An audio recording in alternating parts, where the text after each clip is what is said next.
Hummingbird news বাংলায় আপনাকে স্বাগত। কালী পুজোর বিসর্জনের রাতে শহরের মধ্যে তৃণমূল আশ্রিত দুষ্কৃতকারীদের হাতে এক দমকল অফিসারের খুন হয়ে যাওয়ার প্রতিবাদে কৃষ্ণনগর শহর বিজেপি আজ রাস্তায় নামে। তারা পোস্ট অফিস মোড়ে পথ অবরোধ করে অবিলম্বে দুষ্কৃতকারীদের গ্রেপ্তারের দাবি জানায় পুলিশ প্রশাসনের কাছে। তারা আশঙ্কা প্রকাশ করেন, কয়েকদিন বাদেই জগদ্ধাত্রী পুজো, আর নতুন করে শহরে যাতে খুন বা কোনো অপ্রীতিকর ঘটনা যাতে না হয় তার জন্য প্রশাসনের কাছে শহরবাসীর নিরাপত্তা দাবি করে। বক্তব্য রাখতে গিয়ে তারা বলেন, শহর জুড়ে দুষ্কৃতকারীরা তৃণমূলের কোনো না কোনো নেতার আশ্রিত।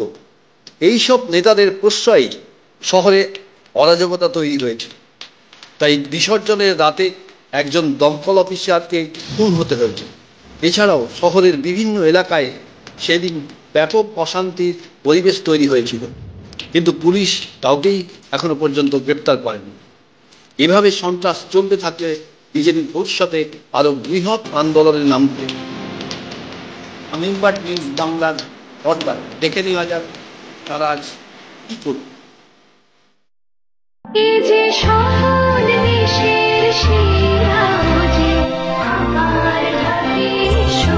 ঢাকেশ্বরী বস্ত্রালয়, কৃষ্ণনগর, নদিয়া। সারা রাজ্যের সাথে কৃষ্ণনগরে খুন সন্ত্রাসের বিরুদ্ধে ভারতীয় জনতা পার্টি লড়ছে, লড়বে। সারা পশ্চিমবঙ্গব্যাপী সাথে কৃষ্ণনগরে খুন সন্ত্রাসের প্রতিবাদে ভারতীয় জনতা পার্টি লড়ছে, লড়বে। বন্দে মাতরম, বিজেপি জিন্দাবাদ। বিজেপি জিন্দাবাদ।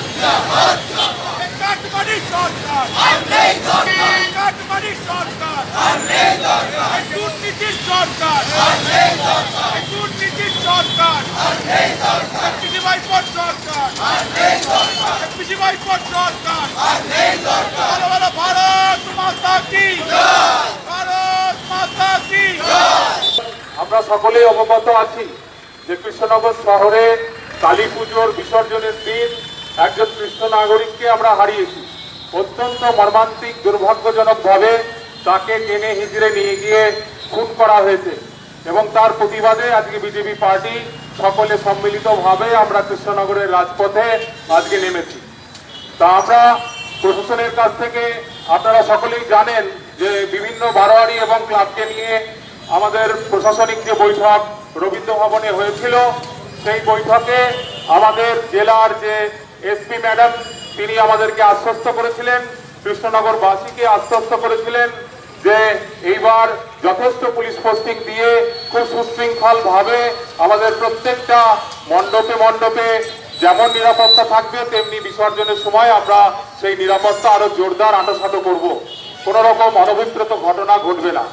কিন্তু এইরকম আশ্বাস পাওয়ার পরে কৃষ্ণনগরবাসী হয়তো নিশ্চিন্ত হয়েছিল যে সারা রাজ্যে যেভাবে দুর্বৃত্তরাজ চলছে, সারা রাজ্যে যেভাবে তোলাবাজি চলছে, এবং তাকে কেন্দ্র করে যে বিভিন্ন জায়গায় বোমা, গুলি, পিস্তলের যে আমদানি, এবং সেইটা সাধারণ মানুষের উপরে আজ প্রয়োগ চলছে, সাধারণ মানুষ এর হাত থেকে বাঁচতে পারছে না।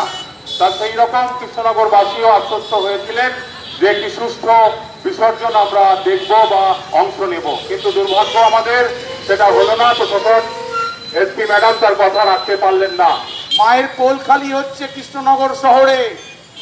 তুহিন কুমার ঘোষ, তুহিন ব্যক্তিগতভাবে আমার বন্ধু ছিল, দেবনাথ স্কুলে আমরা একসাথে পড়তাম, খুব ভালো ছেলে।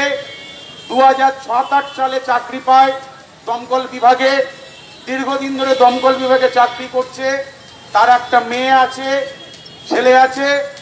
তার ভাই রাজনৈতিক দিক থেকে আমাদের অপোনেন্ট ছিল, একসময় Student Federation of India SFI কার্যকর্তা ছিল, কিন্তু বর্তমানে সে বাবার সঙ্গে ব্যবসায়ে মুদিখানা দোকান কৃষ্ণনগরের ইউনাইটেড ব্যাংকের সামনে পাত্রবাজারের মুখে। একটা সুখী পরিবার। রানাঘাটে তার ডিপার্টমেন্টে চাকরি, পোস্টিং। কৃষ্ণনগরের কালী পুজো উৎসব করতে এসছে কৃষ্ণনগরে। জগদ্ধাত্রী পুজোয় থাকার প্রচেষ্টা। দুদিন আগে দেখা তার সঙ্গে রাস্তায়। তার ক্লাব, যে ক্লাবে সে থাকে, আলিঙ্গন ক্লাব, সে আলিঙ্গন ক্লাবের জগদ্ধাত্রী প্রতিমা বিসর্জনের উদ্দেশ্যে যে কৃষ্ণনগরের রাজবাড়ির উদ্দেশ্যে রওনা দেয়। আমার কথা কি অন্য জায়গায়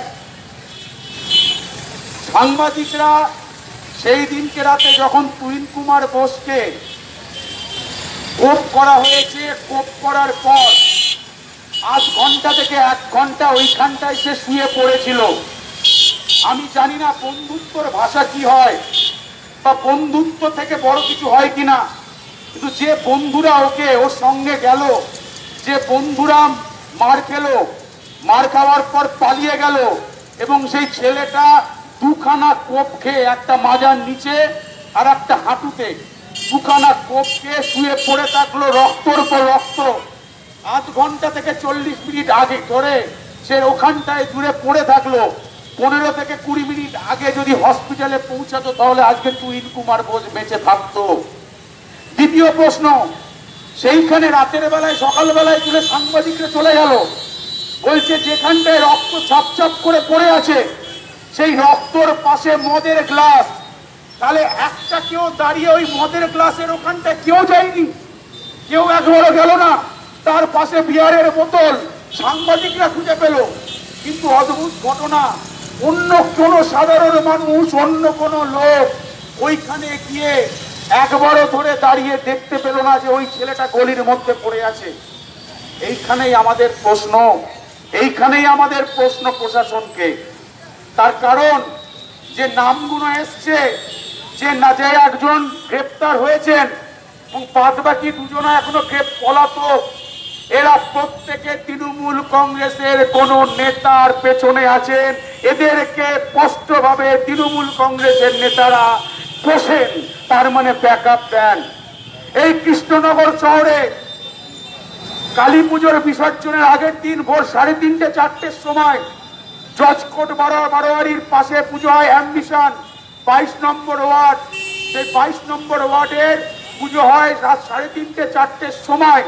দাঁড়িয়ে কিছু দুষ্কৃতী এলো পাতারি এসে মারধর করলো, মেশিন তুলে। ওখানে সিসিটিভি ক্যামেরা উপস্থিত আছে ওই পুজোতে।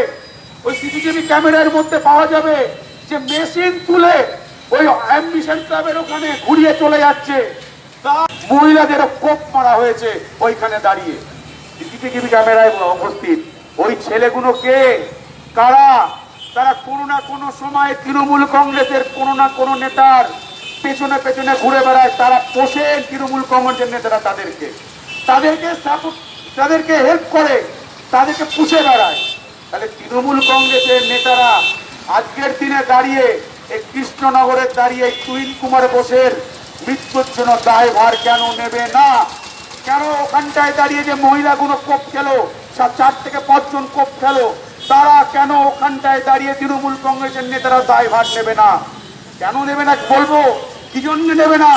তার কারণ কৃষ্ণনগর মিউনিসিপ্যালিটি ইলেকশনের সময় এইসব এই খোকন শেখ থেকে শুরু করে ওই যে অ্যাম্বিশনের যারা মারধর করেছে, ওই বাগানে পাড়ায় যারা মারধর করছে, কৃষ্ণনগরে দাঁড়িয়ে আজকে ঘূর্ণি থেকে শুরু 1 নম্বর 2 নম্বর 3 নম্বর ওয়ার্ড থেকে শুরু করে প্রত্যেকটা ওয়ার্ডে যারা নির্বিচারভাবে নেশা ভান করে ওখানে দাঁড়িয়ে কোকেনের ব্যবসা করছে, তারা প্রত্যেকে কোনো না কোনো তৃণমূল কংগ্রেসের নেতার পেছন পেছন করে আশ্রিত দুষ্কৃতী তৃণমূল কংগ্রেসের নেতারা তাদেরকে পুলিশের থেকে বাঁচায়। এবার আপনাদেরকে বলে রাখি, পুলিশের থেকে বাঁচানোর ইতিহাস আপনাদের শুনতে হবে। যখন একটা পক্ষ এফআইআর করতে যায়, এফআইআর করে তার নামে, তখন তার অপর পক্ষ তৃণমূলের নেতারা বলে ওই ছেলেটা কিন্তু আমার ছেলে, ওই অমুক দাদার ছেলে, আশ্রিত ছেলে, ও আমাদের পার্টির হয়ে কাজ করে, ওকে তোলা যাবে না। তাই পুলিশ প্রশাসনকে কি বলে কি করব? পুলিশ প্রশাসনকে বলে কোনো লাভ আছে? এই কৃষ্ণনগর শহরে আজকের দিনে যারা এই তুহিন কুমার বোসের মতো ছেলেকে কুপিয়ে মেরে ফেলার চক্রান্ত করছে, মেরে ফেলছে, তাদের বারবারান্ত আজকের তো নয়, তাদের বারবারান্ত 6 মাস 8 মাস আগে যখন মিউনিসিপ্যালিটি ভোটে সকাল বেলায় 7টার পর তৃণমূল কংগ্রেসের তথাকথিত আজকে যারা কাউন্সিলর তারা নিজেরা বসে ছাপ্পা মেরেছে এই দুষ্কৃতীদেরকে নিয়ে। এটা ভুলে গেলে চলবে? ভুলে গেলে চলবে? এই সব নেতাগুলো আজকের দিনে দাঁড়িয়ে কারা? এরা এত বড় সাহস পায় কোথা থেকে? কি করে সাহস পায়? আমরা জানি পুলিশ যদি অ্যাকশন নেওয়া শুরু করে কোনো দুষ্কৃতী থাকবে না। সামনের দিনে জগদ্ধাত্রী পুজো, কৃষ্ণনগর শহরে সারা পশ্চিমবঙ্গ থেকে হাজার হাজার লক্ষাধিক মানুষের সমাগম হবে। আমাদের চিন্তা ওই জায়গায় যে আপনার ছেলে মেয়ে যখন বাড়ির বাইরে থেকে বেরোবে, সারা রাত্রি ঠাকুর দেখবে, সারা রাত্রি যখন বন্ধু বান্ধবদের সঙ্গে আনন্দ করবে, সে আনন্দের মধ্যে থেকে এই সব দুষ্কৃতীরা সে আনন্দকে ব্যাঘাত ঘাটবে কিনা। ওই ছেলেগুলোকে কি করবে, মেশিন নেওয়ার জন্য ব্যবস্থা করবে। মেশিন কোথা থেকে এলো? এই কৃষ্ণনগরে দাঁড়িয়ে এখন অব্দি মেশিন রিকভারি করার ব্যবস্থা কেন করা হলো না? আমরা জানতে চাইছি প্রশাসনকে, মাননীয় এসপি মহোদয়কে, যে আপনি অবিলম্বে কৃষ্ণনগরে কত মেশিন আছে, এই মুঙ্গের থেকে হোক বা বিভিন্ন জায়গা থেকে হোক, এই মেশিনগুলো কোথায় এখনো রিকভারি কেন করা হলো না? আপনি রিকভারি করেছিলেন কি মিউনিসিপ্যালিটি ভোটের আগে? করেননি। তার কারণ কি? প্রত্যেকে যারা মেশিন নিয়ে ঘুরে বেড়াচ্ছে, দুষ্কৃতি ঘুরে বেড়াচ্ছে, কোপবাড়ি করছে, তারা তৃণমূল কংগ্রেসের কোনো দাদা, তৃণমূল কংগ্রেসের কোনো নেত্রী, তাদের পেছনে পেছনে ঘোরেন, তাদের আশ্রিত, তারা ভোট করবেন এবং ভোট করে পঞ্চায়েত জেতাবেন, মিউনিসিপ্যালিটি জেতাবেন, বিধানসভার লোকসভা জেতাতে পারে না। তার কারণ হচ্ছে সেন্ট্রাল ফোর্স আছে, বাম্বু দিয়ে সাম্বু করে দেবে, ওই জন্য ঠিক দেখতে পারে না। ওই জন্য মিউনিসিপ্যালিটি আর পঞ্চায়েত ভোটে নিজেদের কন্ট্রোল করতে হবে, টাকা মারতে হবে, পার্থ মালিকদের মতো লোকদেরকে টাকার যোগান দিতে হবে। আর এই যোগান দেওয়ার জন্য তৃণমূল কংগ্রেসের নেতারা উপস্থিত আছেন। আমার কথা এই জায়গায় আজকের দিনে দাঁড়িয়ে এই এলাকার মানুষদেরকে, এই কৃষ্ণনগরের ভারতীয় জনতা পার্টির কার্যকর্তাদের থেকে আমাদের বক্তব্য যে আর একটা তুহিন কুমার বোস যাতে না ঘটে তার জন্য প্রশাসন কি ব্যবস্থা নিচ্ছে। আমি প্রশাসনকে বলবো, তৃণমূল কংগ্রেসের নেতাদেরকে এই চাই পোস্ট অফিস মোড়ে দাঁড় করিয়ে রেখে জিজ্ঞেস করুন যে কোন কোন নেতাদের আশ্রিত কোন কোন গুন্ডারা কি করে বেড়াচ্ছে সারা কৃষ্ণনগর ঘুরে ঘুরে। তারা প্রত্যেকে জানে, প্রত্যেক নেতাদের আন্ডারে এক একটা প্রত্যেকে গুন্ডা ঘুরে বেড়াচ্ছে, প্রত্যেক আশ্রিত দুষ্কৃতী। আজকে কি বলবেন? আজকে এই অ্যাম্বিশনে জজকোট পাড়ার গন্ডগোল, বাগানে পাড়ার গন্ডগোল, এই তুহিন কুমার ঘোষকে মারলো যে তিনজন ছেলে, ওই দোকানে শুকুল পাড়ায় বাড়ি, লেবুতলাতে তারা ঠেক করে আড্ডা মারে, তারা কার আন্ডারে আছে? এত বড় সাহস কি করে হয়? চরসের ব্যবসা করে, গাঁজার ব্যবসা করে, এত বড় সাহস কি করে হয়? সুদের ব্যবসা খাটায় ওখানে দাঁড়িয়ে। আমরা কৃষ্ণনগরের ছেলে, বাইরে থেকে আসিনি, আমরা করিমপুরের লোক নয়, আমরা কলকাতার লোক নয়। কে কোন সময় কি করে বেড়াচ্ছে, কি করছে আমাদের প্রত্যেকে জানা আছে। If you like this video, please subscribe, like and share. Hit the bell icon for upcoming events.